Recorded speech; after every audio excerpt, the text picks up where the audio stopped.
تاریخ ہمیشہ انسانیت والوں کو یاد کرتی ہے، یہ محمد رسول اللہ صلی اللہ علیہ وسلم کی شکل میں ہوں۔ اور آج اگر ہم چودھری شفقت صاحب کو یاد کر رہے ہیں، ان کے ایصال ثواب کے لیے جمع ہیں، تو ان کا پہلا وصف اور اخلاق یہ ہے کہ وہ انسانیت کے علمبردار تھے اور انسانیت کی بات کرتے تھے۔ اور ہمارے دوستوں کے فخر اور ہمارے ساتھ ہر وقت چلنے والے ساتھی چودھری شفقت صاحب مرحوم کے ایصال ثواب کے لیے منعقد ہے۔ وقت قلیل ہے اور ایک بات کر کے اجازت چاہوں گا کہ اللہ تعالیٰ نے انسان کو پیدا کیا اور اس کو انسانیت کا درس دیا، اور انسانیت وہ پہلو ہے جو انسان کو جنت میں لے جاتا ہے، اس کی آخرت کو آسان بناتا ہے اور دنیا میں بھی اس کو عزت دار بناتا ہے۔ آج کے اس پرفتن دور میں جہاں انسانیت ہمیں دور دور تک نظر نہیں آتی، جہاں باپ بیٹا آپس میں دست و گریباں ہے، جہاں ہر کوئی لڑ رہا ہے، باعث ہیں تو آگ اگل رہے ہیں، انسانیت دور دور تک نظر نہیں آ رہی،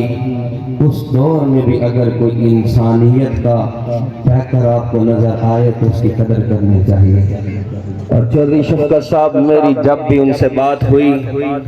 جب بھی ہم نے آپس میں مشاورت کی، اور ہمارے برادری کا وہ فخر ہیں، اکثر ہمارے برادری کے مسائل میں بھی وہ ہمارے ساتھ پیش رہتے تھے، اور جب بھی انہوں نے بات کی تو کہا غزالی صاحب انسانیت سب سے پہلے ہے، ہمیں انسانیت کو فروغ دینا ہے، انسانیت کو لے کر آگے چلنا ہے، اور جو انسانیت کو لے کے آگے چلتا ہے دنیا اس کو قیامت تک یاد کرتی ہے۔ جتنے بھی بڑے بڑے بزرگ آئے اس دنیا میں، اگر ان کا نام لیا جاتا ہے تو انسانیت کی بنیاد پر لیا جاتا ہے۔ تاریخ کبھی فرعون کو اچھے نام سے یاد نہیں کرتی، تاریخ کبھی نمرود کو اچھے نام سے یاد نہیں کرتی، تاریخ کبھی بخت نصر کو بھی اچھے نام سے یاد نہیں کرتی۔ تاریخ ہمیشہ انسانیت والوں کو یاد کرتی ہے، جو انسانیت پھیلاتے ہیں، چاہے وہ یوسف کی شکل میں ہوں یا محمد رسول اللہ صلی اللہ علیہ وسلم کی شکل میں ہوں۔ اور آج اگر ہم